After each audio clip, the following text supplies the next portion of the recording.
Hey sophomores, this is Round Lake High School counselors. We just wanted to pop in and go over some general information with you, such as GPA, credits, graduation requirements, and what you should be doing now.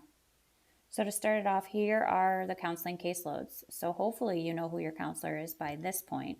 But if you don't, each counselor is listed with their caseload and their email is provided in case you should need it.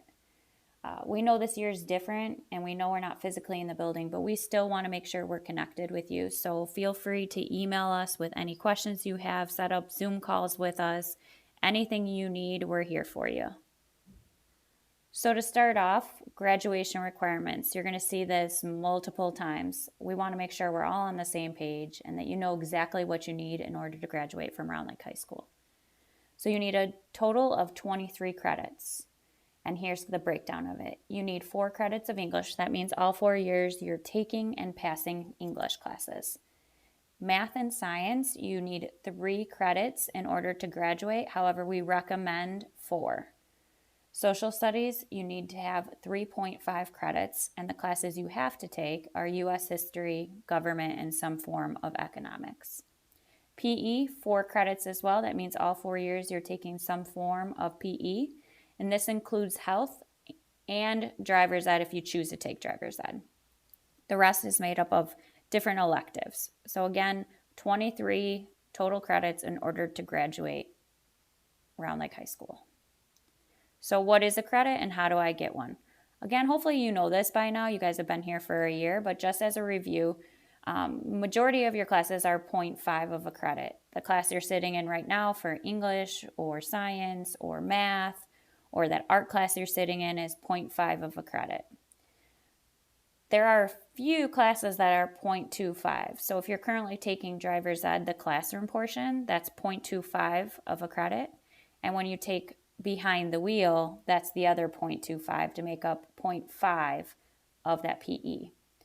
If you are somebody that's taking help desk or you're a lab tech for the science department, those are also 0.25 of a credit. You must pass the course in order to gain the credit. So if you end up failing, you get 0 credits for that class.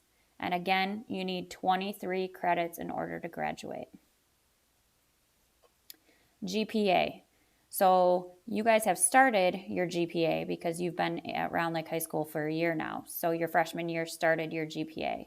It's the average of all grades earned in courses throughout high school. So it's cumulative. And what that means is each class continues to add into your GPA and each year is combined. So let's take a look at how it can impact you. So hopefully this isn't you, but this is an example of a student who freshman and sophomore year, they really struggled with the transition to high school. Maybe they didn't take it as serious as they should have. And freshman year, they started out with a 1.0 GPA. They got D's, C's, failed a class, and overall GPA is 1.0. They go into their sophomore year and still not really transitioning well, not asking for help, not going for extra help, ended with some C's, D's, and a couple F's. Again, their GPA is a 1.0. But a light bulb goes off during their junior year and they're like, okay, I want to go to college. I know I need to do better. And so junior year, they have a much better year. For the year, their GPA is 3.0. They got the A's, the B's, the C's, but they come to their counselor and they're like, how come my GPA is still a 2.0? And we have to explain that freshman and sophomore year really impacted the start of their GPA. So then senior year, they're determined. They're going to make that GPA go up. They're going to try and get that 3.0 because that's the majority of scholarships are going to require a 3.0. They do amazing and end their senior year with a 3.4 GPA just for their senior year. But their overall GPA, their cumulative GPA, is at a 2.7 because of that freshman and sophomore year. And this is what we want to make sure that you are aware of. So if you didn't start out freshman year the best that you could do, maybe the transition was really hard, maybe there was other things going on, but this is your year to do better, to bring your GPA up so that you don't have to, at the end, be on a low GPA because you didn't start well your freshman and sophomore year. Unfortunately, this student didn't qualify for a lot of the scholarships because didn't end with a 3.0.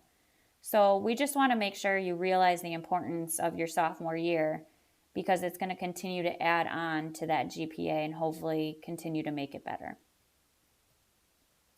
So what should you be doing now? Okay, why should we be talking about this? What could you do to make sure if you're college bound, if you're going into a career, that you are doing everything you possibly can?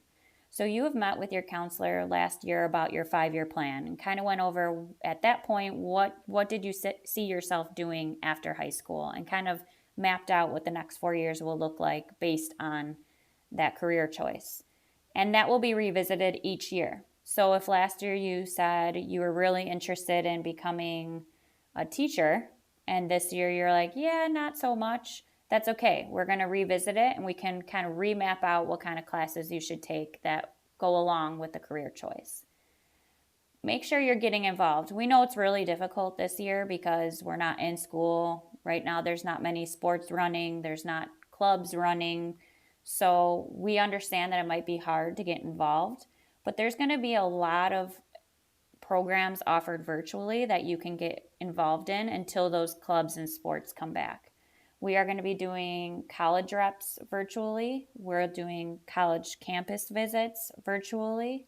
We're going to have panels of professionals in different careers that you will be able to watch in a webinar format. So take advantage of all of those things. And then when we get back to school and clubs and sports are back in action, then make sure you get involved in those too. You can also make sure that you're doing volunteer wherever possible. We know it's probably more difficult with COVID, but if you have the opportunity to volunteer, do so. That's one of the opportunities that helps you when you're applying for scholarships and so forth. And if you have any questions about any of that, please reach out to your counselors. And last but certainly not least is we are on social media, both on Facebook and on Twitter. So that is one of the best things to make sure you're following because you get the most up-to-date information. We're constantly sharing scholarship opportunities, different opportunities within the community that you can get involved in. So please make sure you're following this. And that's it. So we hope to hear from all of you guys at some point. Please reach out. Please don't hesitate to ask any questions. And we hope you have a great year. Thank you so much.